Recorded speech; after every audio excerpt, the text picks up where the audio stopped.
Ladies and gentlemen and brothers, thank you so much for joining me. I am Joe Paul, the Executive Director and Chief Operating Officer of the greatest fraternity in the whole wide world, Alpha Phi Alpha Fraternity Incorporated. I am so pleased to join you again this evening. We bring to you another webinar in our series of Alpha Advocacy in Action.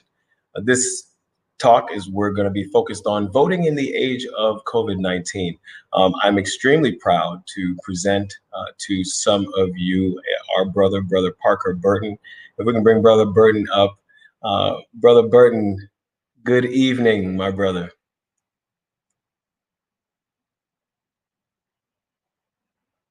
It's great to see you, brother. It's great to see you. Brother Parker Burton will be helping us. He's going to be providing some sign language interpretation for us. We realize that our conversations are so exciting. We don't want anyone to miss any parts of it. And Brother Burton will be helping us to translate. So Brother Burton, again, thank you so much. Visit parkerburtonllc.com to find out more information about our dear brother. So thanks so much for joining us. Ladies and gentlemen, without further ado, let's get this conversation started. I want to start by introducing one of our first panel members. But before we do that, I want to have our General President come up and give us an opening statement, a welcome all of our brothers and all of our viewers to this wonderful conversation. Our General President, Brother Dr. Everett Ward. Brother President, how are you this evening? I'm doing well, bro, Paul. It's always good to be with you and be with our brothers and guests as we have a very informative and productive discussion tonight. I am so looking forward to being with you and hearing from our panelists. Voting in the age of COVID-19 is critical. And for us to discuss the components of that and how we can make sure that the true promise of America as exercised through the power of our vote is not suppressed in any way. And that even as we face the pandemic of COVID-19, that we still have the privilege and the opportunity to exercise the right to vote. So it's an honor to be here, and I'm looking forward to hearing from our distinguished and very capable panel that we have assembled tonight. Thank you, Brother President, and always keep up the amazing work. Thank you. So, brothers and guests, as you heard from our General President, we have a panel that's filled and action-packed with some very distinguished gentlemen who I have the honor of calling brother. The first one I'd like to bring up is the mayor of Manor, Texas, the Honorable Larry Wallace Jr., PhD. We know him as Brother Wallace. I'll tell you a little bit about Brother Wallace. He is extremely accomplished. Brother Dr. Wallace recognition bestowed our 2020 Changing the Story Distinguished Community Leader, 2019 Austin Under 40 dual finalist for the Youth in Education and Civics in Government, the 2019 Achievements in Black Austin honoree. He's also won 42, not 10, not 20, but 42 performance awards, 2 District Staff Member of the Year awards, a Community Service and President of the Year award. Can you tell he's an alpha man? He's also received membership into 3 honorary and 25 invitational organizations. Brothers, guests, please help me welcome Brother Dr. Larry Wallace Jr. To the conversation. Brother Wallace Jr., how are you, my brother? I'm doing all right, and I appreciate the invite. As always, it's a pleasure to be with brethren. Indeed it is. Let's get our conversation started. We're talking about voting in the age of COVID-19, and you're a sitting mayor of the city of Manor, Texas. And when is your election? Our elections are going to be November 5th, and with us, it's not just the city council elections, but it's also going to be the school district elections with some of the county positions. Okay, fantastic. So how do you feel African American, like the public in your state, your area, have changed over the years? Has it increased? Has it decreased? Has voting engagement improved? It's slowly increasing, and I think over last year, especially when I ran for mayor, I had some great competition going with me. And so in our city, we started doing some things different and new, more of the marketing, more of the promotion, more of the selling of who we are and the different uniquenesses that we brought to the table. And we still have that singular voice, though, of get out, register, and vote. Doesn't matter who you end up voting for, but register and then vote. because at the end of the day, if you don't register, then when it comes to petitions and ballots and so forth, you don't have a vote through the rest of the year. We're starting to see a growth. We are the 7th fastest growing suburb in America, the 20th best cities, suburbs to live in America, and one of the fastest growing cities in Texas. So we are seeing that growth. We're seeing a significant change in the whole voting process and information about voters that we probably haven't had in previous years. Now, you obviously COVID-19 is affecting all Americans, and I can imagine it's obviously affecting Manor, Texas as well. What are you doing to actively raise awareness? Because obviously COVID-19 is going to affect people coming out to vote. We already know that the president is putting into place some restrictions that's going to prevent mail-in ballots, et cetera. How is COVID-19 affecting Manor, Texas? COVID-19, of course, when my population is 50+% Hispanic, about 25% African American. We're one of the most minority cities within our whole Travis County area. And so we're truly representative of that underserved, underrepresented population, right? We usually only have one polling place within our city right now. Travis County just approved doing the registering to vote online. So that helps to potentially reduce some of the concerns some may have in getting that registration done. The other piece of it is really trying to highlight, whether it's through CARES Act money or some other type of process, how it's going to be safe to go to the polling station. Most people have the little rubber thing that goes over the fingers. So when you're touching the different kiosks, you have that protection. There's a new way, especially showing your ID card and filling out your name. A lot of that usual physical contact and exchanging of one document from one person back to you has really been mitigated. Mm-hmm. That's great. Now, we're going to be hearing from Brother Dr. William Bennett in a few seconds. I wanted to ask you another question before we invite him into the conversation. I'll give a brief introduction to our listeners and our watchers so we can know a little bit about our dynamic brother, Dr. William Bennett. But one question about mail-in ballots. Are you all working in Manor, Texas? Because I imagine that the experience that you have are pretty similar to our other alpha mayors in other cities. And I know you communicate with many of them. Are you pushing for mail-in ballots? Is your city prepared to manage the influx of mail-in ballots? We actually, cities operate differently. Austin has a more hands-on approach than some of us smaller rural cities. We actually collaborate with the county to manage a lot of the election process. So we at least have that lack of or reduced stress during the election process.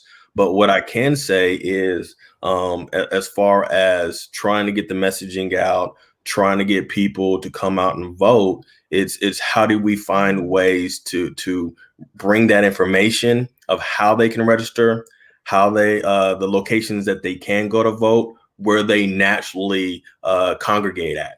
And right now we know everything has gone more social media focused. So how do we at the city level, as council members, as mayors, as board of trustee individuals, how do we now take that more personal ownership and help inform and guide our community, our residents that look to us of what is safe and what measures have been put in place to keep them safe?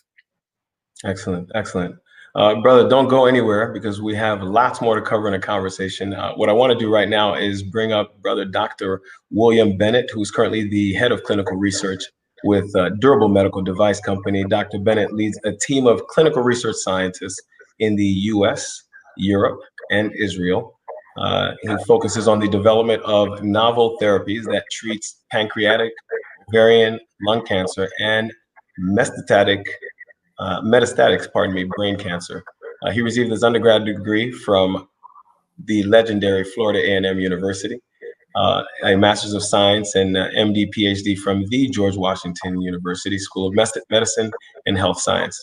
For the past 10 plus years, Dr. Bennett has worked alongside many talented clinical research and medical affairs professionals, designing and implementing early to late phase clinical trials, as well as working with clinicians in the community and academic settings. Ladies and gentlemen, please help me welcome Brother Dr. William Bennett. Brother Bennett, it's great to see you this evening. Thank you so much for joining the conversation. My pleasure, Brother Paul. It's always great to be amongst the brothers and discussing the topics of the day, which in this current climate, there's quite a bit to talk about.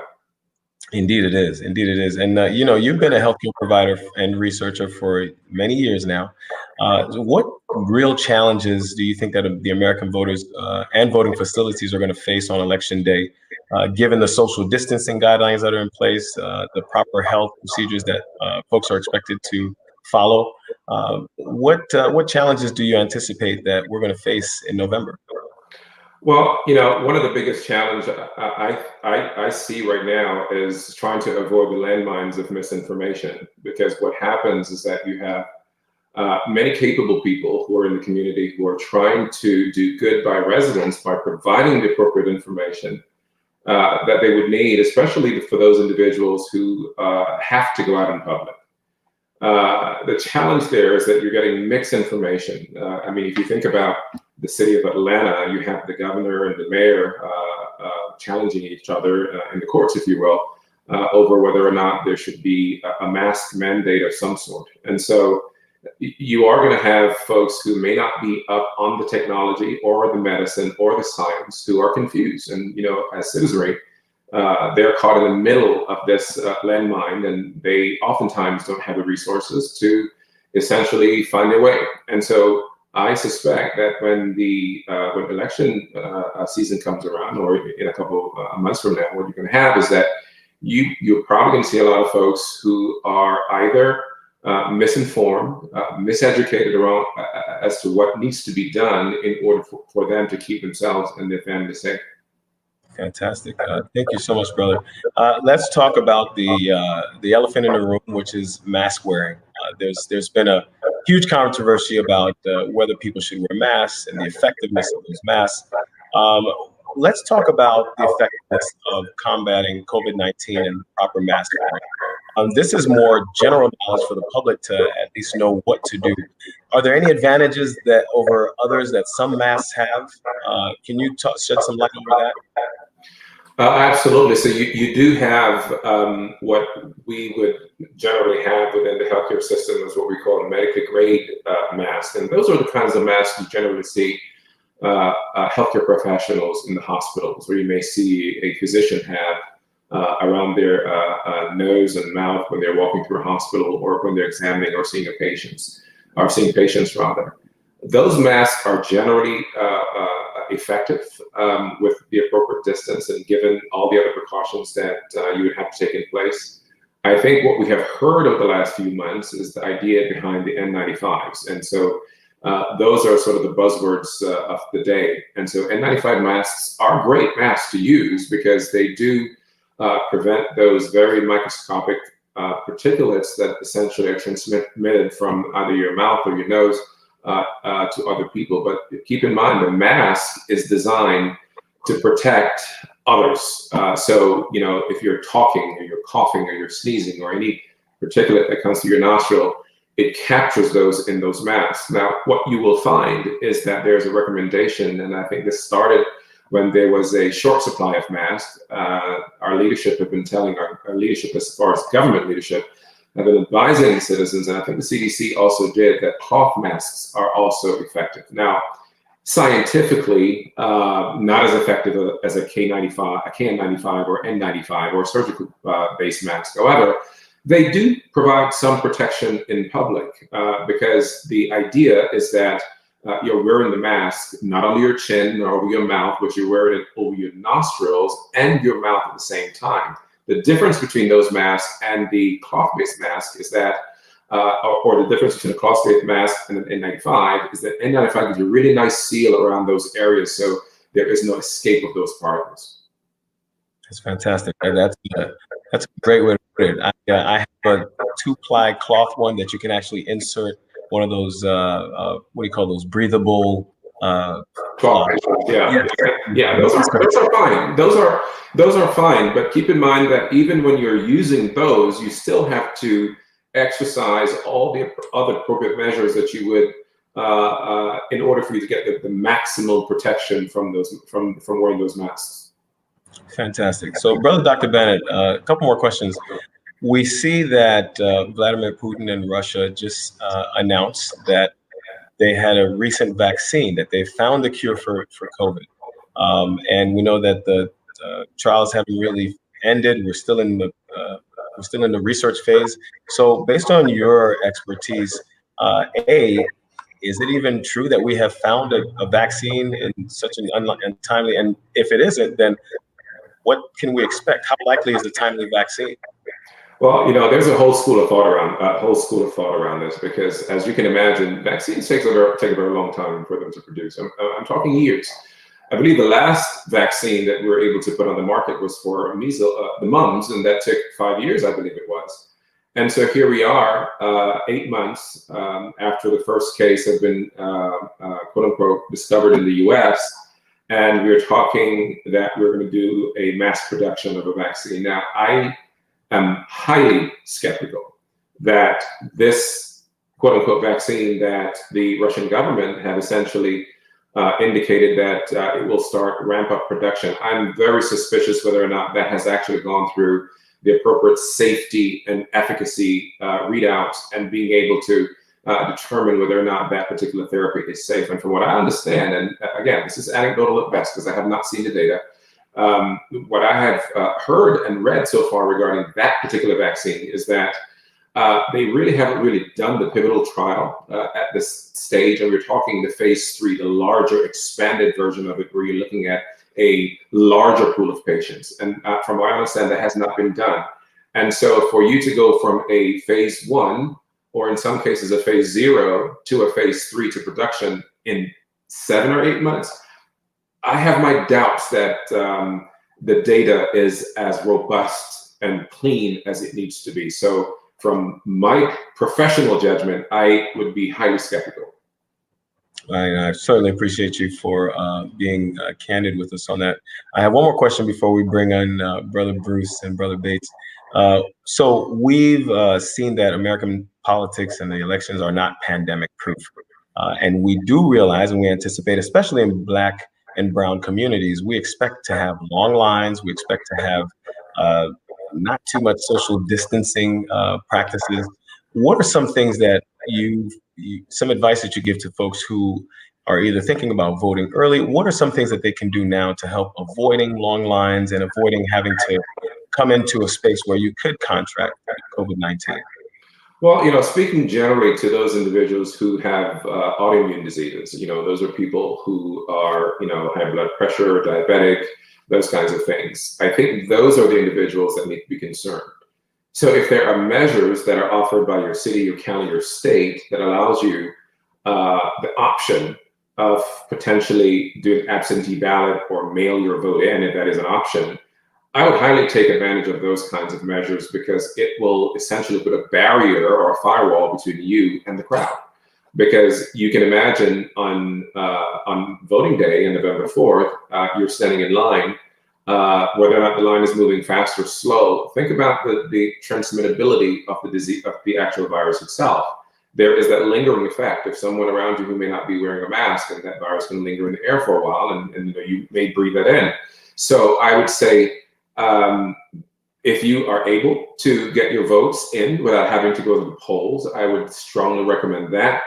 If that is not an option, I would say you need to be aware of your surroundings when you're in public, wear the appropriate measures that you need to have, whether or not you need to double up on your mask, maybe a surgical mask underneath your regular cloth-based mask, and that will give you some sense of security. But again, you never want to put all your hopes in simple mask wearing. There are other things that you need to keep in consideration, like social distancing and those kinds of things.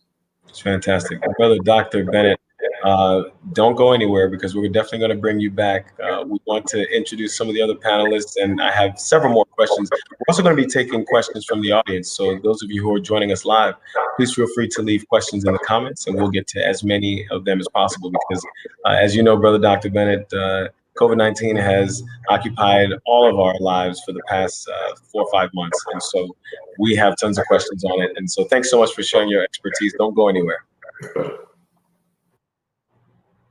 And ladies and gentlemen, I would like to bring up Brother Christopher Bruce, Esquire, who's the political director for the ACLU of Georgia. Brother Bruce has been a leader in the fight for civil rights and liberties across the state and country.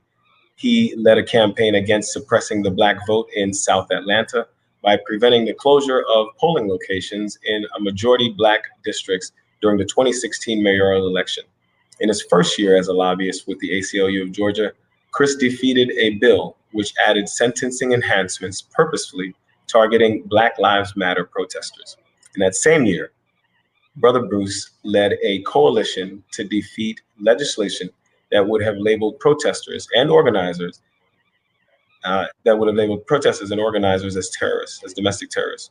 Brother Bruce graduated cum laude from Georgia State University and obtained his law degree from the University of Georgia. He is a Georgian through and through. Brother Bruce, thank you so much for joining us on this conversation. How are you this evening, my brother? I'm still Black, Brother Paul, and happy to be Black. Good to see Indeed, you. indeed. Good to see you healthy. Absolutely, absolutely. It's so great to see you as always, my brother. Your work with ACLU is absolutely incredible. I mean, you've been a persistent champion of civil rights and civil liberties here in the United States and specifically in Georgia. Let's talk a little bit about voter suppression because that's been with us since forever, since before the civil rights era. And today we're still seeing examples of explicit and subtle voter suppression in states like where you reside in Georgia. In the next couple of months, it's going to be crucial. What can people and local officials do to alleviate some of that suppression that's in this election cycle and that we hear about every single day from this administration? Well, thank you for that question, Brother Paul. And I just want to say thank you for your leadership, the leadership from the General President, Brother Howard, and all the other brothers, Brother Prater, for really looking into this issue of voting at this time, this critical time, as you had pointed out before, in our nation, that we are really determining the next 4 years, nay, the entire history of our lives in this election. So what you're saying about what can people do to stop voter suppression is really starting really in their communities and learning more about the programs. And that's why I applaud the fraternity for taking up this good cause. People can first start going out on our website. The Alpha website is a great source of information for voting when you have to deal with what we talked about before, voting by mail, making sure that you have the exact right combination and directions to make sure you can cast your ballots. Knowing where your polling precinct is located. You have to, when you wake up and you decide on voting in person, you should check online to make sure that your voting precinct has not changed because it happens and it happens often. And a lot of times it happens on purpose, especially the people of color communities like the Black community. So continuously staying in touch with your local board of elections, continuously stay in touch with the Brothers of Alpha, making sure that you're getting involved and as far as election protection or working the polls all together. We can do this together. Absolutely. Well said, Brother Bruce. Now, we know, let's switch a little bit to poll workers because you were very instrumental in Georgia in working with the state attorney's office and the secretary of state and the governor's office to make sure that we know that the average age of the poll worker, they're typically retired or seniors, and which is the population that's most affected by COVID-19. And so you led an effort to redirect some of that energy towards youth and even some members of our organization to where we can serve as poll workers. Let's talk about that first, and then we'll talk about some of the other impacts that we're experiencing in staffing polling stations. So talk about that journey to how we got from not even participating to working as poll workers and being involved. Well, as you know, Alpha has always been at the forefront of voting matters. And when primaries were coming up, we all saw how Iowa really did not do it right. It was a big problem. However, Georgia said, hold my beer, and absolutely had one of the biggest failures in primary history. So that June 9th primary really woke up a lot of people, including myself, of saying, we can't let this happen again. So, launching the poll worker recruitment program, you also have to get elected officials together. So, like you had pointed out before, we're working with the governor's office, the secretary of state, and local board of elections, all elected official entities that we have sued previously, but now we're working with hand in hand to make sure that we have very affluent, intellectual, and younger voters who can deal with IT and our new voting machines all together. And I really want to point out that the average age of a poll worker across the nation is 70 years old. And like you had said before, that is the most susceptible age for COVID-19. We need to take up our part to make sure that our senior citizens are safe and they are healthy and they don't have to take up this burden. That's something for us brothers to do. So I definitely applaud the brothers of Ada Lambda who launched the first pilot program for poll worker recruitment.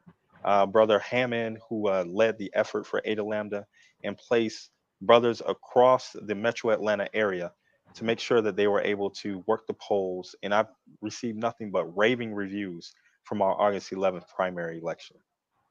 That's fantastic. And you know what? I think that's a really good opportunity for us to bring up Brother Bates. Don't go anywhere. Stay right there. I want to bring up Brother Bates. I have a few more questions for you, Brother Bruce. I want to bring up Brother Bates, who's the president of Ada Lambda. And let me introduce our dear brother. Brother Bates is a second generation Alpha man. He introduced to Alpha from his father and namesake through the Alpha Young Man's Program with Iota Upsilon Lambda chapter in Silver Spring, Maryland. Bates graduated with a BS in accounting and then his MBA in 1994, both from the Florida A&M University. So we have two FAMU, strike, and strike again on the panel. So he is initiated at the first of the first Alpha Lambda chapter in Louisville, Kentucky in spring 1996. Brother Bates is a proud life member of our dear fraternity, who's currently serving as the 38th president of the Ada Lambda chapter in Atlanta, Georgia. Despite the pandemic, he's inspired brothers during Ada Lambda's centennial year. Right? Congratulations, brother, on 100 years of manly D scholarship and love for all mankind. With the mission of brotherhood first. He's married to the lovely Dr. Faith Bates for over 20 years. He has three wonderful children, Amber, Gabrielle, and Louis III. So shout out to them. Brother Bates, thank you so much for joining the conversation. Thank you, Brother Paul. I appreciate the opportunity to be here and to talk about the most important things that we've got going on with us outside of the pandemic, which is to serve as a civil duty and to get heavily involved with the voter education and impact the community. Fantastic, my brother. Brother Bruce talked about your recent efforts. Ada Lambda got with the Cobb Alphas and Alpha Rho and several other chapters. Talk about your efforts this past week. I think it was the Atlanta Alphas had a whole week of events dedicated towards voter registration, voter suppression, voter protection, voter engagement, and even sharing some get out the vote strategies, which was quite effective. And you even managed to rope in some of our beloved college chapters. So I know that it was successful because I believe y'all posted by the numbers, and we know that men lie, women lie, but numbers don't. So, Brother Bates, talk to us about that experience and how did you begin? Because what we want to do is we want to be able to give other chapters and even other organizations kind of a blueprint of what they can do to get out the vote and increase voter engagement in this very important election. Yes, well, thank you. I think it all started, a few months back when there was the tragedy that happened to Ahmaud Arbery, George Floyd, as well as here in Atlanta, Rayshard Brooks. There was a real sense of a need to get out and do something. There was a call from many of the brothers within the chapter that wanted to get out. There was nightly protests going on throughout the city. At the same time, we've got the hate crime bill that was going through the legislature here in Georgia, and then upcoming Juneteenth. So there was a real spirit of energy that was flowing throughout the chapter. At the same time, we're in the midst of a pandemic, so we had to have the balance for those brothers that wanted to get out and actually be in the streets and do the protesting during the day consistently versus those that were going to be behind the scenes. And we always ask people to, be wise and be very diligent about social distancing and maintaining, distancing as well as having a mask on at all times. So that's really what kicked things off. And then, as Brother Bruce talked about earlier, the June election here in Georgia was just horrible, and we had individuals that were standing in line till close to midnight in different counties throughout the Metro Atlanta area.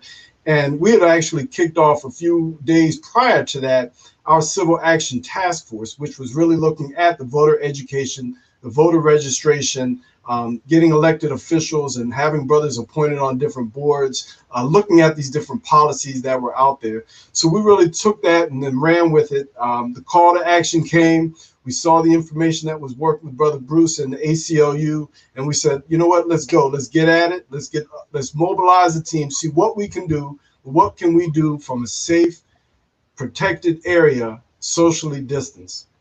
The answer was a virtual voter education week. So we had events started on Monday. And the other thing was we didn't want to do it alone. What we need is coalition building. We need to be part of the community, not talking to people, talking with individuals and different entities. So we had a Q&A on Instagram Live with Reverend James Woodall, who's the president of the Georgia NAACP on Monday. That was about the Black vote. On Tuesday, we got out the education in the age of COVID-19 with Francesca Warren, who was a candidate for Fulton County School Board District 4, who actually won that election. The third day, we did the ballot box, Power of Gen Z. That's where we worked with our mentee chapters, the college chapters of Alpha Rho at Morehouse College, Alpha Phi at Clark Atlanta University, and Zeta Mu at Georgia State. We work with them in addition to some of our high school graduates. Our Project Excel mentoring program, we had one of the graduates from that program was able to talk about his experience as being a recently registered voter after turning 18 and how he can impact and getting others within the community and his peers involved in the voting rights.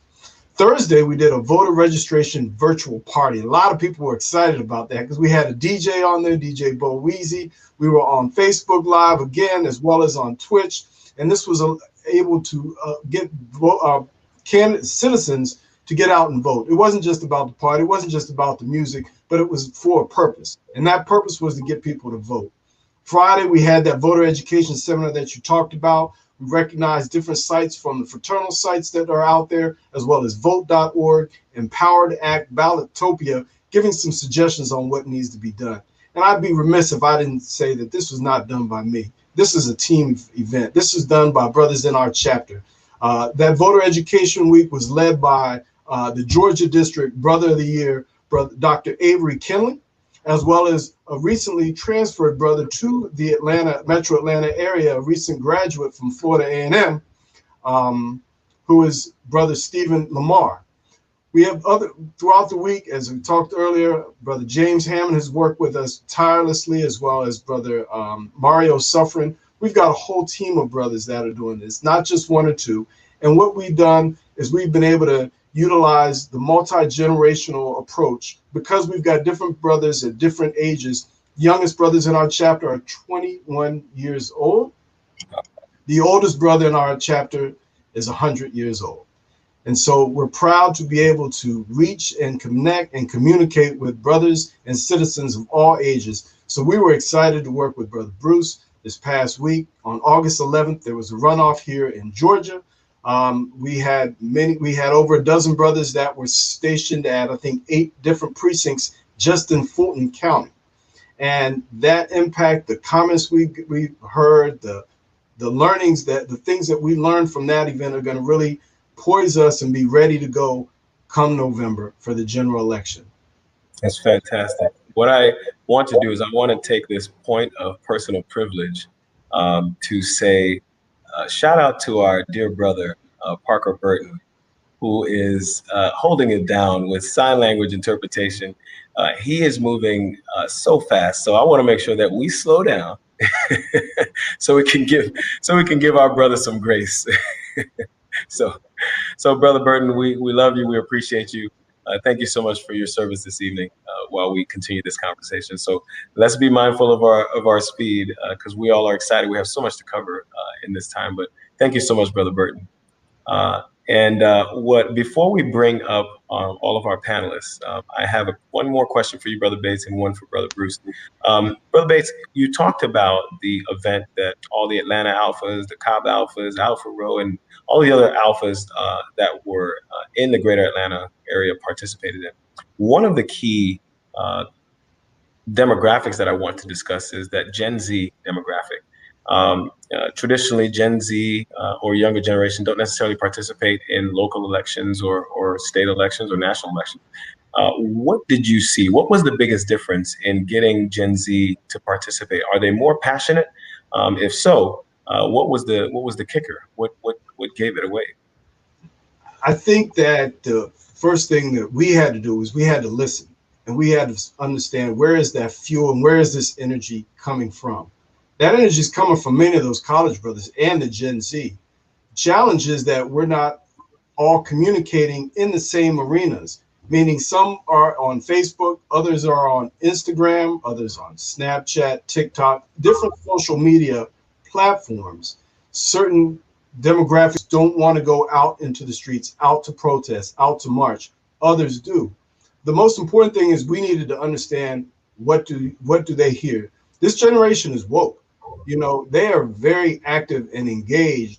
Even though the stereotypes that have been out there in the past, I'm not seeing that now. I'm seeing the energy. That's why we allowed them. They came to us. There was some of the younger brothers that came to us and said, we want to get involved and we want to do something out there.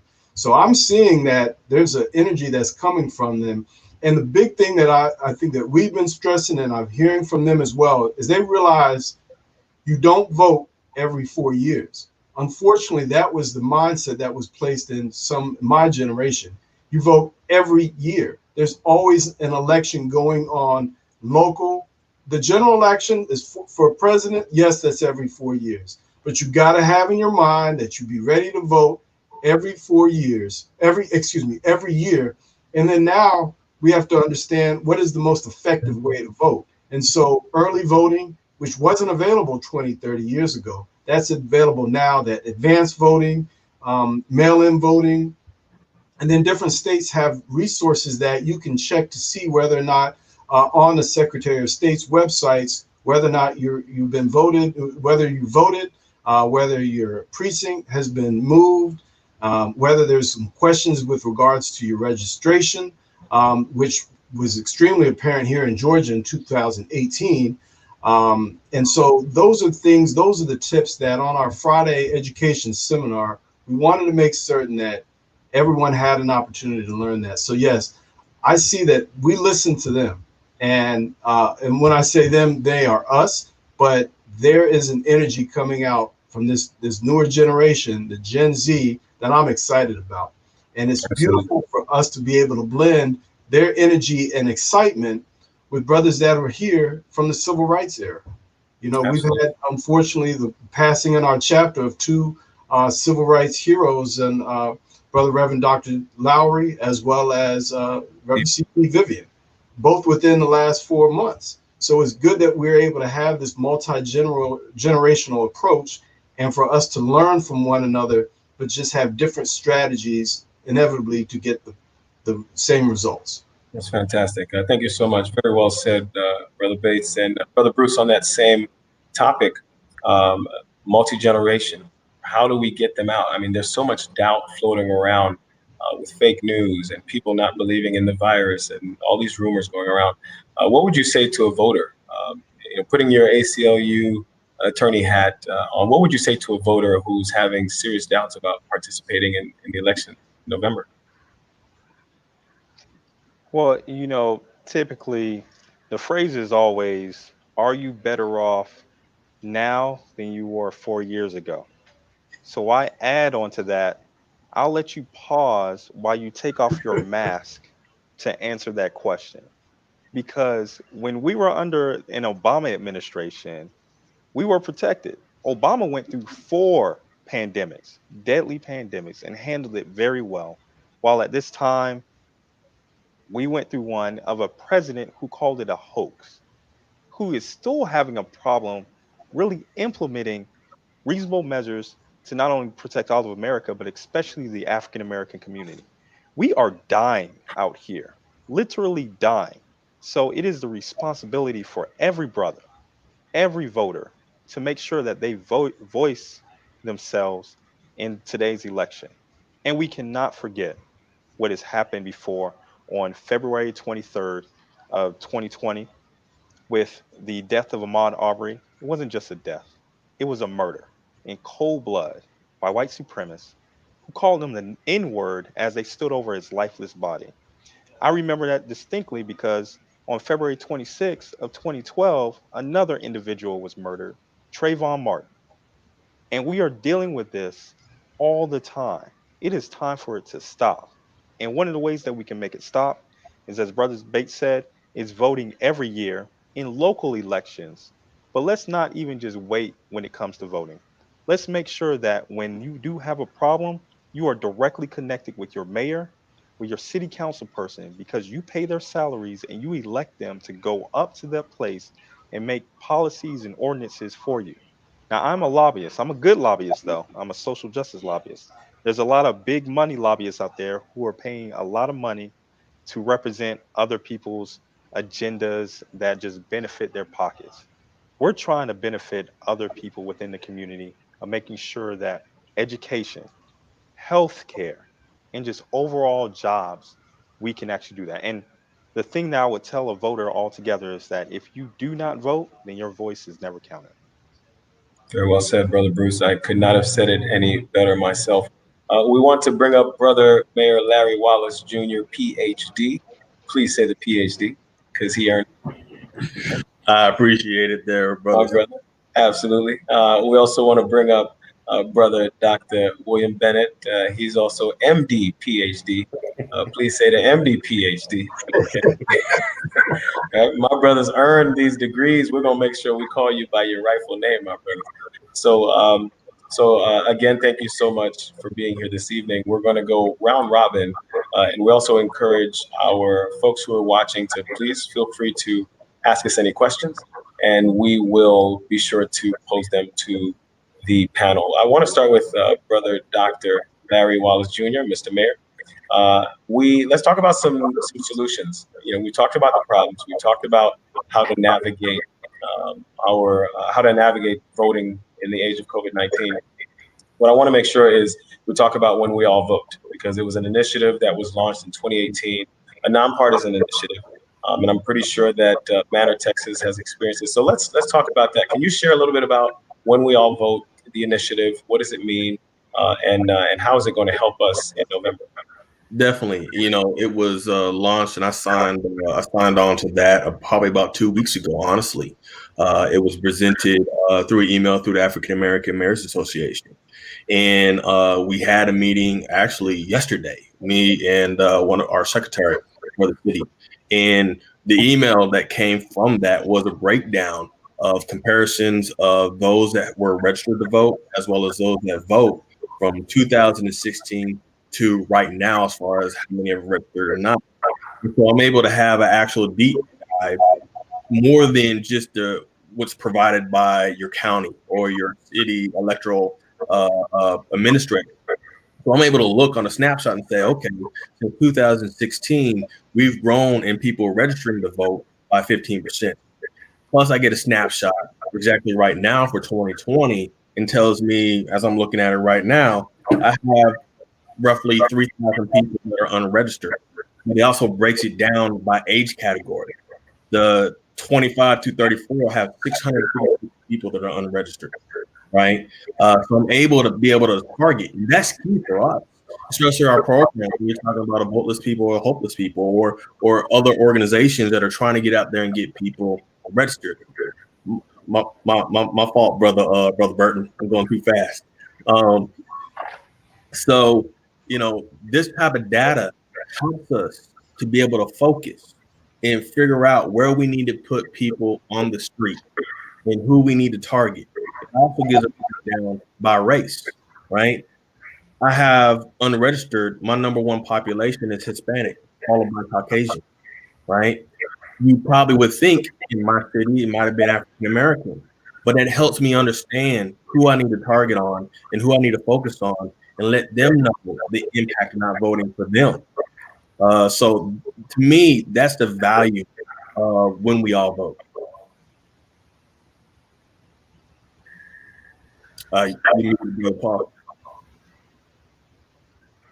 Fantastic, my brother. Thank you so much for sharing that. I want to shift over to Brother Dr. Bennett for a quick second, and we're talking about COVID-19. We know that folks are still nervous about COVID-19, and we know that it's going to have real implications this fall. All of us on this panel know that. Is there anything now, some challenges and some not so obvious challenges that we haven't discussed that people should anticipate as we try to participate in this historic election?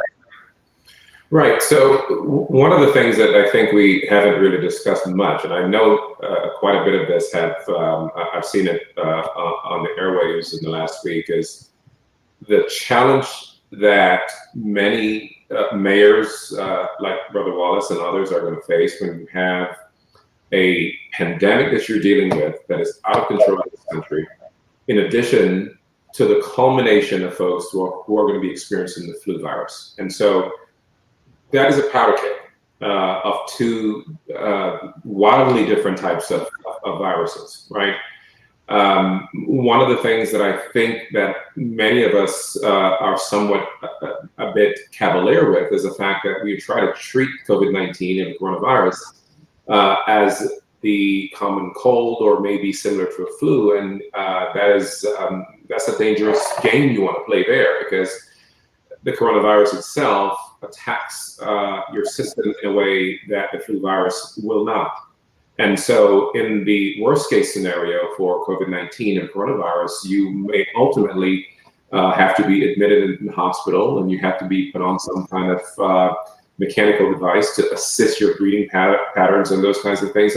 So you know, I would say the precautions that we, or what we call the credible professionals, are providing the public. I think the public should take heed to those kinds of things and read more, and do your own research, because if you were to turn your TV on now and turn it on at 10 o'clock later on tonight, dichotomy of information is all over the place, and they're giving you information that makes no sense, and sometimes you just don't know what to believe. So going into the election season, I just want to make sure that I correct myself. Earlier I said November 4th is actually November 3rd is the election. So we may want to keep those kinds of things in mind. So there are many different ways that we can essentially employ in our daily lives to be able to protect ourselves from being exposed. And those are the general things that the CDC have put out in order for us to be able to be protective. I would challenge those who may be skeptical that if not this, then what? If for example, the folks who are essentially against wearing a mask in public, or they may not be in the business of, if we have a vaccine that comes out. I mean, you have folks that are saying, "Oh, I'm not going to take the vaccine," but the question is, are you willing to risk it all? And so that is the question that you have to ask. And then the other question is, are you willing to put other people at risk? Because that is a big question and a message that we've been trying to get to the public. Fantastic, Brother Dr. Bennett. At which as you mentioned, Brother Dr. Bennett, that COVID-19 is affecting everyone. Whether you have it or not, whether you think you have it. And Brother Bruce, I want to ask you, you do extensive research on voting issues, and personally, both professionally. Will some states, based on your research, be more affected than others? Oh, absolutely. And you see this all the time with the divide between the North and the South, with the divide between the parties, and mostly the divide within the participation of individuals in their government. You will always have an effort to suppress the vote, especially in the African American community. Because if the African American community actually did voice their vote, we would be in a completely different situation. But we have constant situations and attempts by our government to suppress our vote in the areas for African American men by taking away their right to vote with felon disenfranchisement. And you have a constitutional right to vote, and there's nothing that should take that away. And yet, we've seen states all the time use law enforcement, which come back from what we would say slave patrols. It's just an evolution from the system that white supremacists have put in place. So it's really up to us to deal with what's going to happen not only in this upcoming election in November, but elections going forward. And you do that by going to your state capital, by talking to your state senator and your state representatives, and combating voter suppression all the way. So we know that there are places like in Illinois where you have same day registration, same day voting. This has led to an unprecedented amount of people and easy access to vote for all people. However, in places like Georgia, you have a very complicated process where you have to be required with government IDs. You have to show other proofs of residencies and everything else. And this whole voter fraud um, paradigm or fake news that's really going out there by other politicians that are saying it's just another way of suppressing your vote. And as we've seen, one of the biggest things that is happening right now, you have a president who has put in place a postmaster who's been a surgical agent in making sure that post offices are shut down. And this is the person who's going to be in charge of vote by mail and making sure that your ballot gets to you. That's why you have to, if you are going to vote by mail, you have to request your ballot early and you have to send it back as soon as you can. And again, I'm still plugging the Alpha website because it has a lot of great information to it. Make sure you go see it because, again, your state, a lot of times people do not want you to vote. We do want you to vote. And that's why you should trust your local neighborhood alpha. As I always like to say, I'm a local black man. Your local alpha is just right around the corner. Just ask a brother. That's all right. Your local neighborhood alpha. That's right. We won't steer you wrong.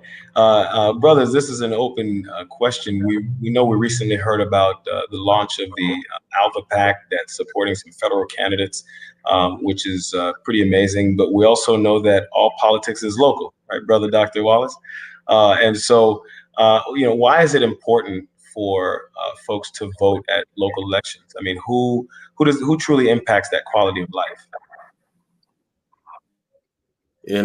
Honestly, being in the seat and really learning during this whole pandemic of both social injustice as well as the COVID-19, as we briefly talked about, governance in itself says the mayor of your city is pretty much the fourth highest ranking person in the state, above county.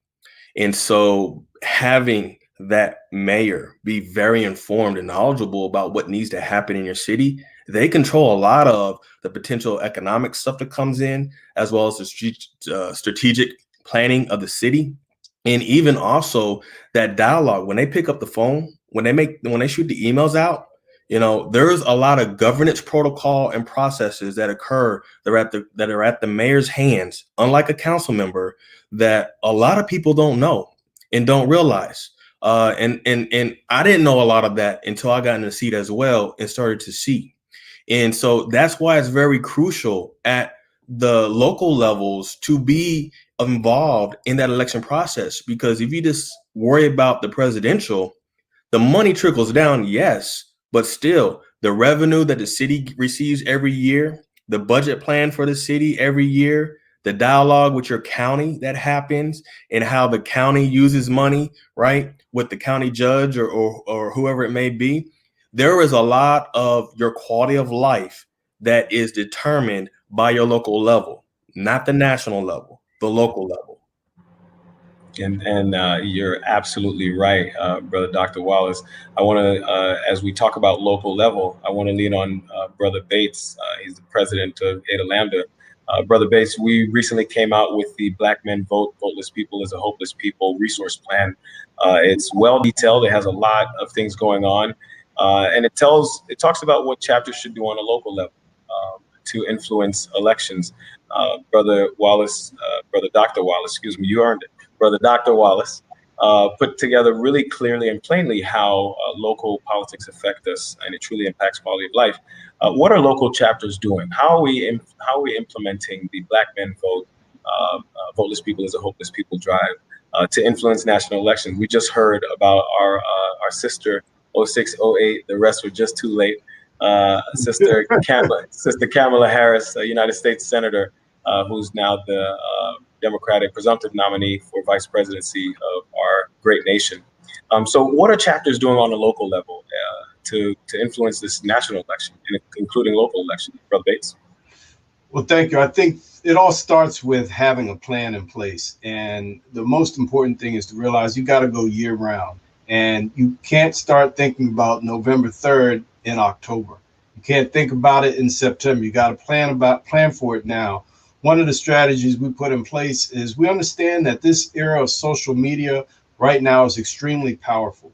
And we know that there's many that are getting their news and information, right or wrong, through that social media. So if there's going to be other tactics that are put into place to suppress the vote, what are we going to do if social media is not there come October 1st or September 1st or even November 1st? We've got to make sure we get the information as soon as possible out to those who we can, how we can. So it starts with dialogue and conversations. Unfortunately, we're not out in the streets as much as we were before, literally having people walking around. It's a lot more social networks from the perspective of we're on virtual calls and things of that sort. Let me just kind of step back a little bit, because we talked about mayors. We're extremely happy to have the mayor, Keisha Lance Bottoms, here in Atlanta, Georgia, who has been at the forefront of making wise decisions and clearly telling us to stay home, right, and wear a mask. And given that kind of guidance and leadership, what we can do is support her initiatives and support the mayor's guidance. They see a lot more information and things that we don't necessarily do. So we want to continue to support that. And what can we do? We already started with it. We had a couple brothers in the chapter that ran for local elections, a couple brothers that are already on school boards. Others were running for different county commissioner positions. So one of our wings is the election wing, and that wing is to understand what other boards and appointments are available and how can we actually get to know those.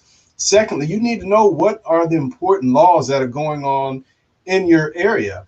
Here in Georgia, we had the hate crime bill that during the midst of the protests and the marches, we had a few of our brothers, even Brother Daniel Brown, who was leading our Civil Action Task Force on a daily basis, was down at the state capitol every day up until the passage of the legislation, wanting to have a sensible hate crime bill. Now, it's not what we would have ultimately wanted, but it was a step in the right direction.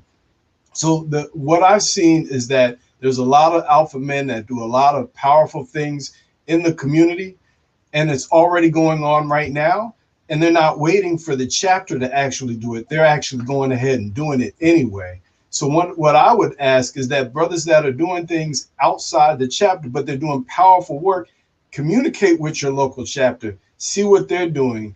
The stronger fist is when we're working together and we can make a powerful statement. Our voter education week, virtual voter education week, started off really as two different committees working on different aspects of it. But then we said, wait a minute, let's do this week, the week prior to us working the polls, and then let's work together.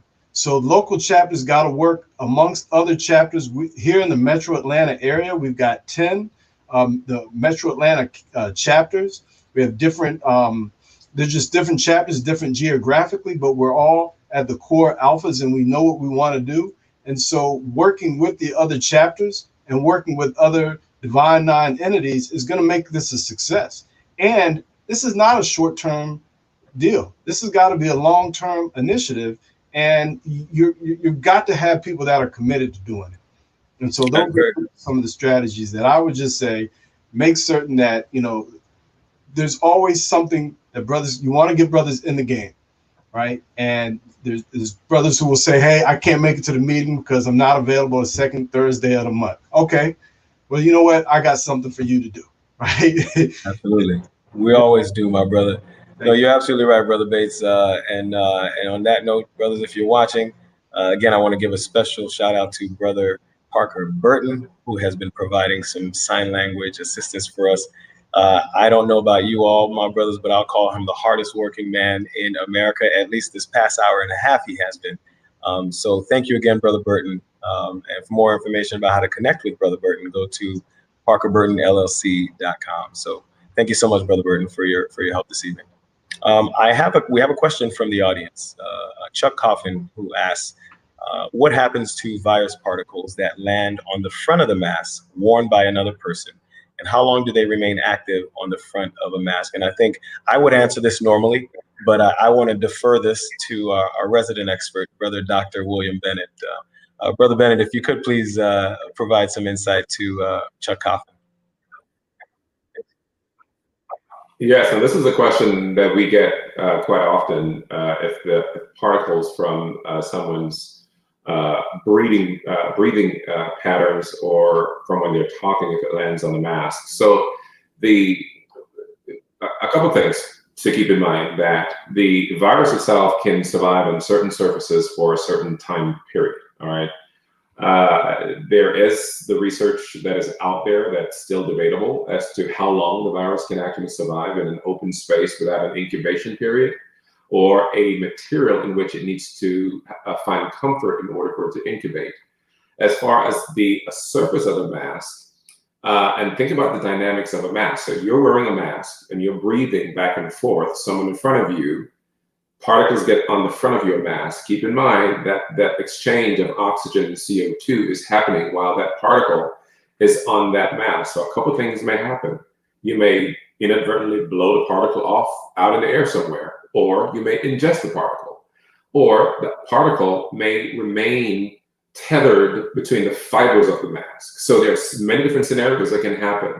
But as far as the life cycle, or what we call the shelf life of a virus, depending on what surface, it can survive anywhere from 1 hour to 3 hours, depending on the condition in which it in which the actual Fantastic. virus. Thank you so much for providing that. I know Chuck Coffin is not the only one who just learned something this past minute. So thank you, Brother Dr. Bennett, for that. I want to shift over to Brother Chris Booth really quickly, because I want to bring in our Attorney General, William Barr. I know we can't count on him for too much. And Brother Dr. Wallace, I want you to chime in on this as well. We obviously can't count on William Barr for much. We know that he may not even do anything to protect the vote. We know that the current president is doing everything in his power and everything outside of his power to prevent people who look like you and I, Black and brown people, from participating and exercising their right to vote. What should we do to help protect the right to vote? I mean, we talked about voter registration, and Brother Bates laid it out pretty clearly. We talked about voter education. That voter protection piece is huge, because on November 3rd, right, Brother Dr. Bennett, on November 3rd, we are going to, I can only see, Brother President and I talk about this a lot, about what that November 3rd is going to look like, and I can see, I hope I'm wrong. Brother Bruce, what do we need to do? Do we need to really heavily rely on mail-in ballots? Is that what we need to push? How can we protect the vote? Yes. So to begin with, what you were talking about, our Attorney General, is not one thing about him even protecting the right to vote. He is doing everything in his power to make sure that you cannot vote. So no, you cannot rely upon your federal government at this time as far as protecting your right to vote. That's just not going to happen. And the first time that we actually realize that, then we can actually start moving forward to the next step of actually trying to take this matter into our own hands, in our own communities, and making sure people are registered to vote. They know where they can vote, and they know how to vote. So again, people need to make sure that they can do whatever they can to vote by mail. And if you vote by mail, make sure you ask for your absentee request ballot as soon as you can. Make sure that, again, if you're in one of those states that can track absentee ballots, you are tracking it. You can track it daily.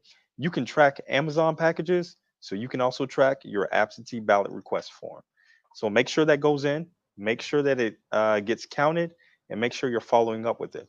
But we need to make sure that people know voter suppression, like you had said before, is not new. In the state of Georgia, felony disenfranchisement actually was put into law in 1863 purposefully to make sure that African Americans did not vote. We also have a citizens arrest law to make sure that citizens, what you would consider citizens with white males, could go out and arrest individuals and then charge them with felonies. So they're stripping your right to vote.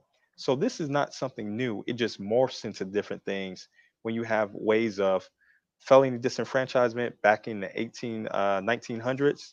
And now you have exact match where your signatures, if they don't match up, you get purged from the rolls or your vote's not counted. If you don't have interactions within 2 federal cycles of the Secretary of State, you can get purged from the rolls. Your local board of elections, every meeting has a list of people who are supposed to be purged from those roles. You need to be at those meetings. You need to know who is appointed to those board of elections. In Georgia, we have 159 counties, which means we have 159 board of elections, which means we have 159 different ways of doing things. So you on the local level need to make sure that you know who gets appointed to the board of elections. Why don't you actually ask for an appointment to the board of elections? I'm gonna tell you, the job is not the easiest job, but it's also not the hardest.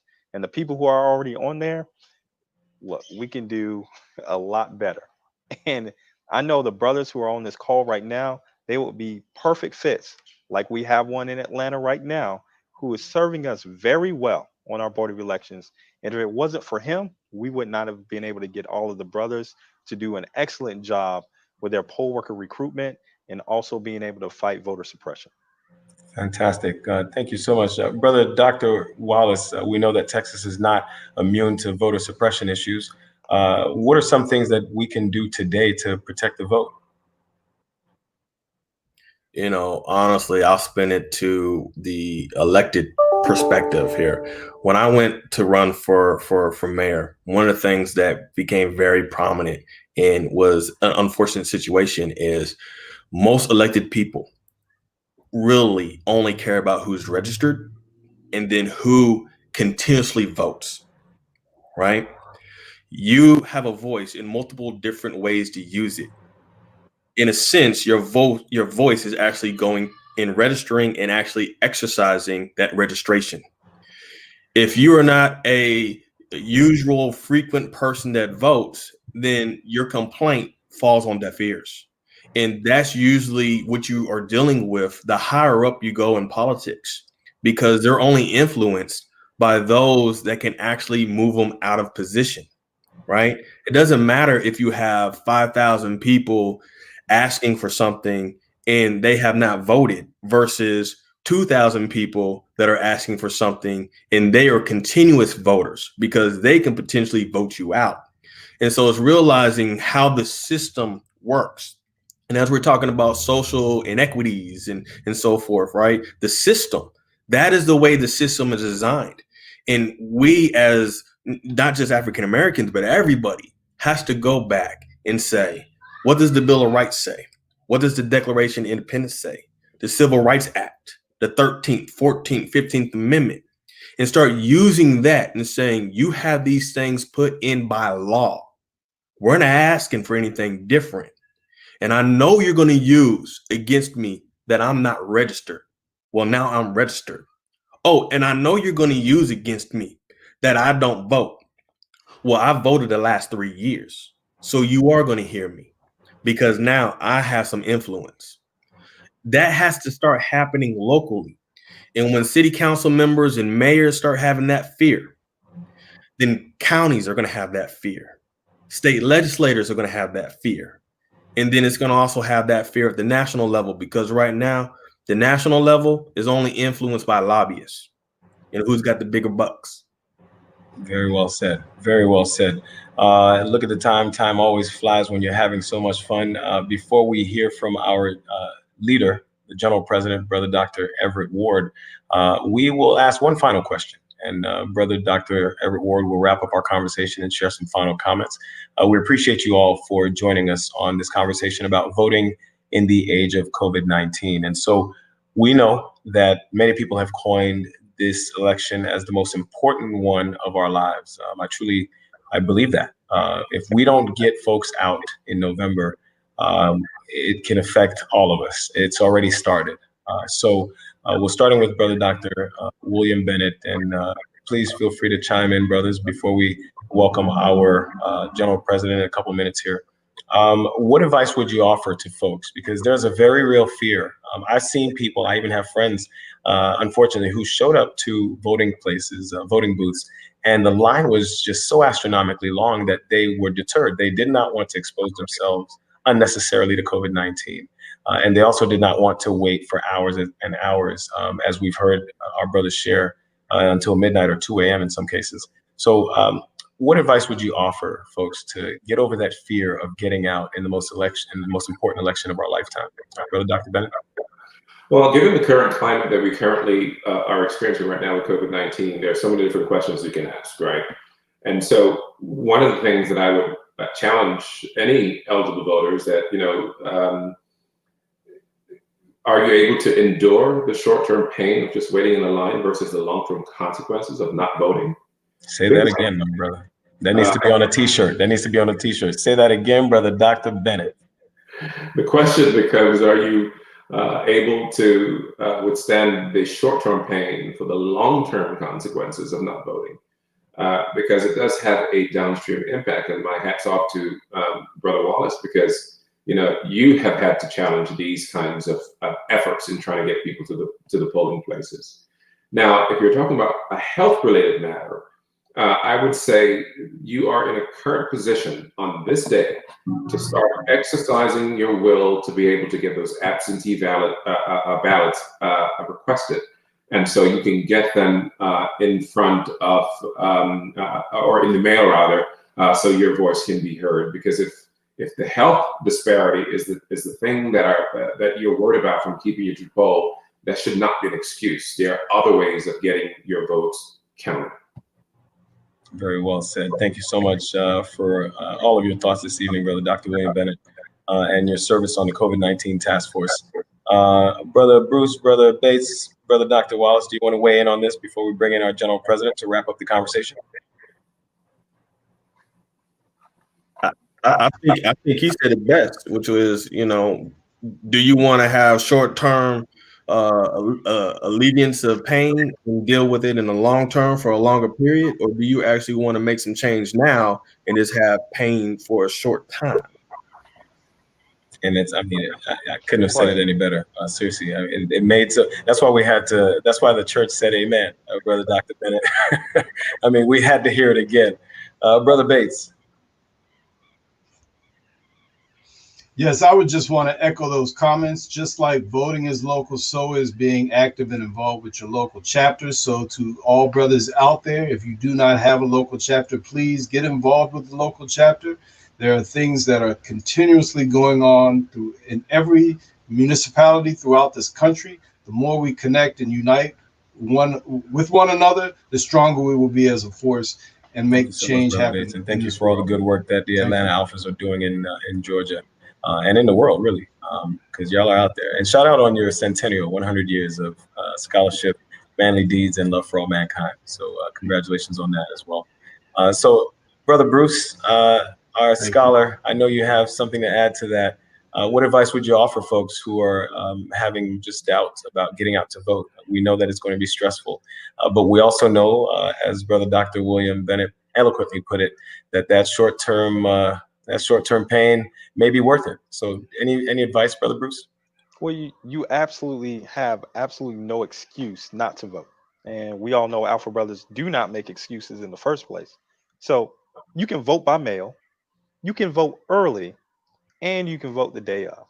There is no reason why you should be stuck in line. But if you are stuck in line, tough it out. Because again, as Brother Brendan has said, this is an election that is going to determine generations to come. And we need to make sure that we do our part. So, brothers, I encourage you all to vote. And also, again, I'm plugging the website more than anybody else. Go to the Alpha website. You can learn all the information there to learn how to vote.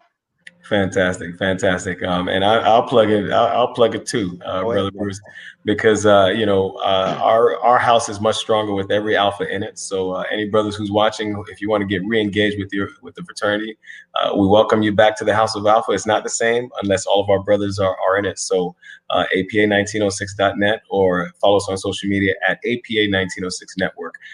Everyone has seen the screen that just popped up. Our fearless leader, the 35th General President of the greatest fraternity in the world, Alpha Phi Alpha Fraternity Incorporated, Brother Dr. Everett Ward. Brother Dr. Ward, General President, sir, you've watched the entire conversation. Do you have any questions for our panel before you finish us off? Well, I first of all, let me say to each one of you, this has been one outstanding presentation. I shall always remember short-term pain or long-term consequences. And that is what we are working towards, avoiding long-term consequences. I have watched intensely what has happened over the last 48 hours and watching what is being said and seeing racial propaganda at its finest order, race baiting. So the long-term consequences are very clear. So I thank you and I applaud you because you have given us the roadmap to stand in line if necessary, but vote early. Early voting is critical. Absentee voting is critical. I heard what you said, each one of you, and I just want to, the professor in me says, let's do a closing here and review the content. From Brother Dr. Wallace, I heard that every election is important and that we have to participate in politics, Brother Dr. Wallace, all the time. Every election, local, state, and federal, is critical. And then also from Brother Bruce, I heard empower yourself with knowledge. The brother clearly said to us, know your polling place, know your rights, know who your lobbyists are, know who your elected officials are, hold them accountable. And that's what we've got to do. And there is a good alpha in every neighborhood that can help you, that if any way you have missed any information. My brother, that is so powerful because most people don't understand those lobbyists are critical. And when they're making those laws at the state capitol that deals with voter suppression, and without a doubt, we can see that the priority of the current political climate is it's to suppress our vote as a people now more than ever before. And so we've got to do everything we can to exercise the right to vote. And to Brother Dr. Bennett, thank you for educating us on COVID-19 and giving us the scientific knowledge that we need to have, because, you know, I trust a medical doctor more than I do a politician who woke up one morning and said, I want to run to be an elected official to roll out his own personal self-grandizement. I won't call any names, but we all know who we're talking about. Fill in the blank. I'll trust my doctor, my lawyer, and my undertaker and my banker every day of the week before I will somebody that just woke up one morning and said, I want to run for public office. So thank you, my brother. Wear your mask, be social distance. And at the polls on election day, November the 3rd, I will have my N95 mask on, ready to protect my people at the polls. To Brother Bates, our distinguished brother, as president of Ada Lambda, thank you for operationalizing a voteless people is a hopeless people plan that was developed, that we wanted to do exactly what you've done, taken a plan and said, this is how we're going to do it and make it applicable to the communities that we serve. But more importantly, what you said, I really appreciate, is that it takes everybody. This is not a one-man show. It's a coalition.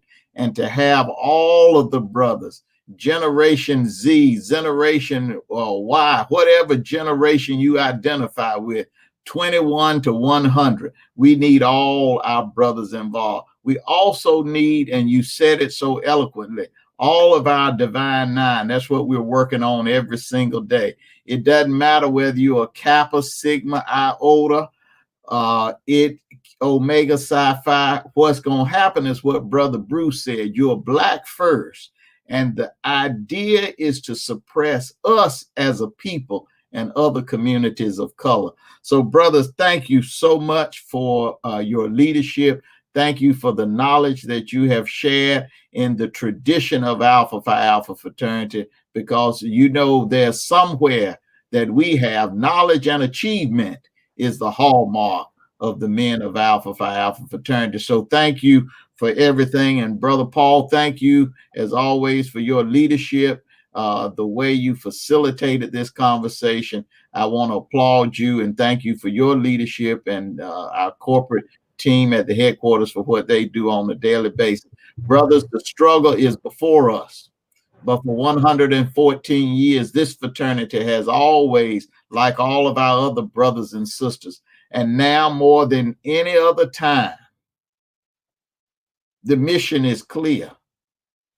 Because when people want to take your right to vote, that is fundamental in a democracy. And we've got to make sure that we don't lose the right to vote. So let us be there in record number. Bring your cousins, your neighbors, folk you don't know. Go to the barber shop, talk to everybody there, and tell them, meet me at the polls. It's one thing to march, but on November the 3rd, we're going to march down Black Lives Matter all the way to the polls and affirm that it is about protecting this nation and making sure that white supremacy is not the order of the day, and that we live in a society where all people are born with the right to have democracy and a way of life. And that's what Alpha Phi Alpha is all about. Thank you, brother, so much. And let's keep working. We're not going to stop working, because after November 3rd, we're going to be working on the next election in 2021. Thank you. God bless you, my brothers. Thank you, Brother General President. We're so excited. Thank you for your leadership. Under your leadership, we have pivoted in the age of COVID-19. We're doing webinars now. We're reaching brothers in unprecedented ways, and it's because of your leadership, Brother President. So thank you for your fearless leadership and your alpha advocacy in action. That's what we follow, Brother President. So thank you. All right, my brother. So, ladies and gentlemen, my brothers, you've heard from all of our distinguished brothers. You've heard from our General President. We've asked all the questions. We're going to wrap up our conversation and say thank you. And guess what? I'm going to do it one final time. I want to say a special thank you to our brother, Parker Burton, who has been holding it down for an hour and a half. So, brothers, can we give him a virtual round of applause? Yeah. Brother Burton, you're a star amongst stars. We love you, brother. We thank you so much for the opportunity to serve this evening, and we hope that we've reached plenty of brothers with your actions. So thank you, Brother Chris Bruce, Brother Lewis Bates, Brother Dr. Larry Wallace, Brother Dr. William Bennett, and Brother Dr. Everett B. Ward. On behalf of Alpha Phi Alpha Fraternity Incorporated, I'm Brother Joe Paul. Thank you so much for joining our conversation. We'll see you at the next one, 06. All right. Thank you.